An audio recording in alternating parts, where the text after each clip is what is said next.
Hi, I'm Zhonghu Han from University of Minnesota. This video is to show the organ-level CPA transport during perfusion.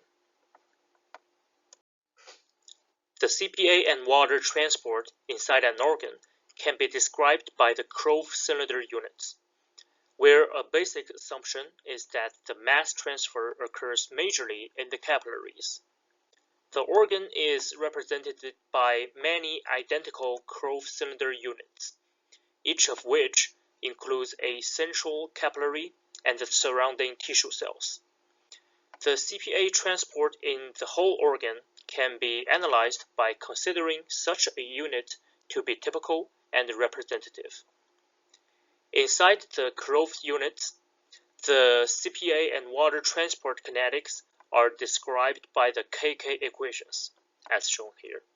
The three most important parameters are LP, water permeability, omega, CPA permeability, and sigma, reflection coefficient.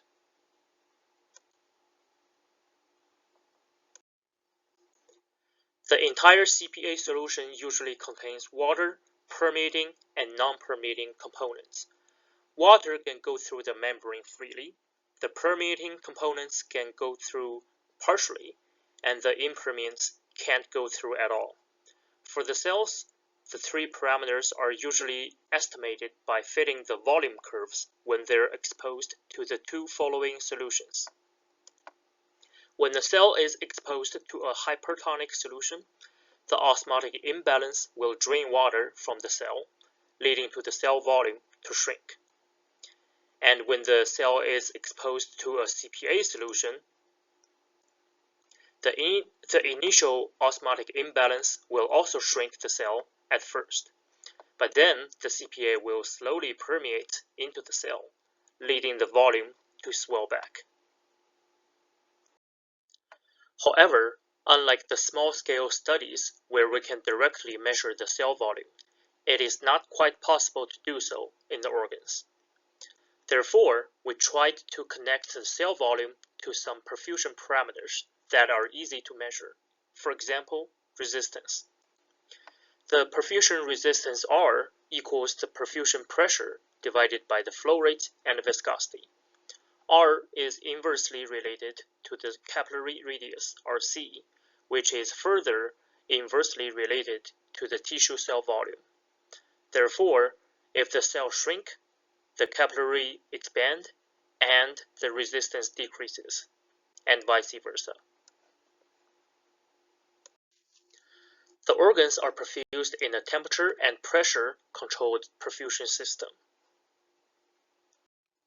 For water permeability determination, the kidney was perfused with two solutions sequentially. First, it was perfused with the isotonic carrier solution, alum 5, for 20 to 25 minutes to stabilize the baseline perfusion resistance. Then, it was perfused with alum 5 plus some impermeants, for example, 0.3 molar lactose. The tissue cells loses water due to the existence of impermeants. Therefore, the vascular diameter expand, leading to the perfusion resistance to decrease. And the LP value is obtained from curve fitting for the resistance. Similarly, the omega and sigma values are measured by perfusing a dilute CPA, for example, 25% VMP. The tissue cells will lose water quickly initially due to the osmotic imbalance caused by the CPA, and then the CPA will slowly transport into the cells, leading to the shrink-swell curve in the perfusion resistance. And the omega and sigma are also obtained from curve fitting. Now we are able to use the transport model to guide us to develop a vitrifiable protocol. The existing loading protocol for the CPA VMP is not a reproducibly vitrifiable protocol, as observed in the photo, which was further verified by the micro-CT. The green area suggested the lack of vitrification. Then we made some improvements by modifying the pressure, temperature, and loading steps, guided by the transport model, and made it vitrifiable. The kidney loaded with this protocol successfully vitrified, as seen in the photo and verified by micro-CT again. This yellow color confirms the good vitrification. And more importantly, for both cases, the predicted CPA concentration inside the kidney were very close to the measured value by microCT, which validated our transport model. Thank you very much for your attention.